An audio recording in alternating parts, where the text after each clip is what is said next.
দাম বেড়েছে বেশিরভাগ সবজির, কেজিতে 10 থেকে 20 টাকা পর্যন্ত বেড়েছে দাম। এছাড়া চাঁপাইনবাবগঞ্জের বাজারে কেজি প্রতি 30 থেকে 40 টাকা পর্যন্ত বাড়তি দামে বিক্রি হচ্ছে পেঁয়াজ ও রসুন। বিস্তারিত জানাতে শেরপুরের নবীনগর হাজির বাজার থেকে যুক্ত হচ্ছেন জাহিদুল হাসান সৌরভ এবং চাঁপাইনবাবগঞ্জের পুরাতন কাঁচা বাজার থেকে যুক্ত হচ্ছেন সোহান মাহমুদ। প্রথমেই চলে যাব শেরপুরের সৌরভের কাছে। সৌরভ, শেরপুরের বাজারের সবজির দাম বাড়ার কারণ কি জানাবেন?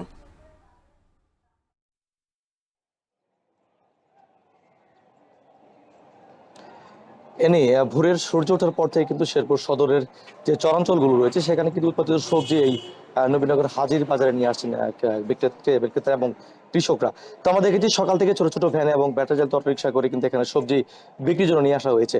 তবে আমরা দেখেছি যে গত সপ্তাহের তুলনায় বেশ কয়েকটি সবজির দাম কিন্তু কেজিতে 20 থেকে 10 টাকা পর্যন্ত বেড়েছে। আমি যদি আজকের বাজার দরটা জানাই, আমরা দেখেছি গত সপ্তাহে পেঁপে বিক্রি হচ্ছিল 40 টাকা কেজি ধরে, সেটি কিন্তু আজকের বাজারে হঠাৎ করে 20 টাকা বৃদ্ধি পেয়ে 60 টাকা কেজি ধরে বিক্রি হচ্ছে। এছাড়া আমরা দেখেছি গাজর গত সপ্তাহে 40 টাকা কেজি ধরে বিক্রি হলো, কিন্তু আজকের বাজারে হঠাৎ করে 20 টাকা বৃদ্ধি পেয়ে এটাও 60 টাকা কেজি ধরে বিক্রি হচ্ছে। এছাড়া বেগুন আমরা দেখেছি 10 টাকা বৃদ্ধি পেয়ে 60 টাকা থেকে 70 টাকা কেজি ধরে বিক্রি হচ্ছে। এছাড়া পেঁয়াজও আমরা দেখেছি যে 50 টাকা থেকে 10 টাকা বৃদ্ধি পেয়ে 60 টাকা কেজি ধরে বিক্রি হচ্ছে। রসুনও আমরা দেখেছি যে 110 টাকা থেকে 10 টাকা বৃদ্ধি পেয়ে 120 টাকা কেজি ধরে বিক্রি হচ্ছে। এছাড়া শসাতে আমরা দেখেছি গত সপ্তাহে শসা বিক্রি হচ্ছিল 30 টাকা কেজি ধরে, সেটি কিন্তু আজকে বাজারে 10 টাকা বৃদ্ধি পেয়ে 40 টাকা কেজি ধরে বিক্রি হচ্ছে। এছাড়া কাঁচামরিচ গত সপ্তাহে আমরা দেখেছিলাম যে 40 টাকা কেজি ধরে বিক্রি হচ্ছিল, সেটিও কিন্তু আজকে বাজারে 10 টাকা বৃদ্ধি পেয়ে 50 টাকা কেজি ধরে বিক্রি হচ্ছে। তবে কিছুটা কমেছে ঢেঁড়সের দাম। আমরা গত সপ্তাহে দেখেছি ঢেঁড়স 60 টাকা কেজি ধরে বিক্রি হলো, সেটি কিন্তু আজকের বাজারে 50 টাকা কেজি ধরে বিক্রি হচ্ছে। পাশাপাশি আমরা দেখেছি যে সজনে রয়েছে সেটিতে কিন্তু 10 টাকা কমে 120 টাকা থেকে কেজি 110 টাকা বিক্রি হচ্ছে। তবে হঠাৎ করে দাম বৃদ্ধি বিষয়ে আমরা বেশ কয়েকজন সবজি বিক্রেতার সাথে কথা বলেছিলাম। বিক্রেতারা আমাদেরকে জানিয়েছেন যে মূলত শেরপুর চরাঞ্চলে ব্যাপক সবজি উৎপাদন হলেও কিছুটা দাম বৃদ্ধির বিষয়ে তারা বলছেন যে যদি সরবরাহ সংকট থাকে মূলত এই কারণেই সবজির দাম কিছুটা বেড়ে থাকে। তারা বলছেন যে বেশ কয়েক সপ্তাহ থেকে সবজির দাম অনেকটা নাগালের মধ্যে ছিল। তারা বলছেন যে সবজি যেহেতু মূলত চাহিদার উপর নির্ভর করে, এই জন্যই মূলত দাম কিছুটা ওঠানামা করে। তারা বলছে চরাঞ্চলের সবজিগুলো যদি প্রতিনিয়ত বাজারে আসতে শুরু করে তাহলে হয়তো কিছুটা ক্রেতাদের নাগালের মধ্যে হবে। তো এই বিষয়ে ক্রেতারা বলছেন যে যদি নিয়মিত বাজার মনিটরিং করা হয় তাহলে তারা সবজি কিনে স্বাচ্ছন্দ্য প্রকাশ করেন, এবং বিশেষ করে যারা নিম্ন আয়ের মানুষ তাদের জন্য অনেকটাই সুবিধা হয়। তো এই ছিল শেরপুর থেকে আমার কাছে সবজির বাজার দরের সর্বশেষ তথ্য।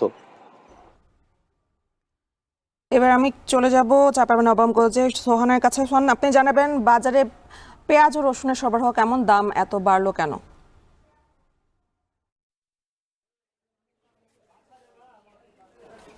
সকাল থেকে আমরা অবস্থান করছি চাঁপাইনবাবগঞ্জের পুরাতন বাজারে। এখানে এসে দেখলাম গত এক সপ্তাহের ব্যবধানে পেঁয়াজের দাম বেড়েছে কেজিতে 30 থেকে 40 টাকা পর্যন্ত, এবং রসুনের দাম বেড়েছে কেজিতে 35 থেকে 40 টাকা পর্যন্ত।